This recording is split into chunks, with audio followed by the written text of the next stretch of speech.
প্রতিদিন রাতে ঘুমানোর আগে 6টি আমল করে ঘুমাবেন। আপনি ঘুম থেকে উঠেই ফলাফল দেখবেন ইনশাআল্লাহ।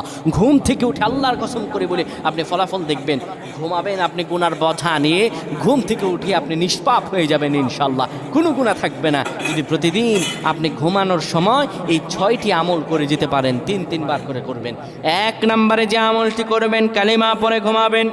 2 নম্বরে দুরূদ শরীফ পড়ে ঘুমালে মৃত্যুর পর দুরূদ শরীফ হবে তার জন্য সুপারিশকারী। দুরূদ শরীফ পড়ে ঘুমাবেন, দুরূদ শরীফ পড়বেন। 3 নম্বরে ঘুমের দোয়া পড়বেন। ঘুমের দোয়া পড়ে যদি ঘুমাতে পারেন, সারা রাত ইবাদত করার সওয়াব আল্লাহ আমল নামায় দিয়ে দিবেন। 4 নম্বরে আয়াতুল কুরসি পড়ে ঘুমাবেন।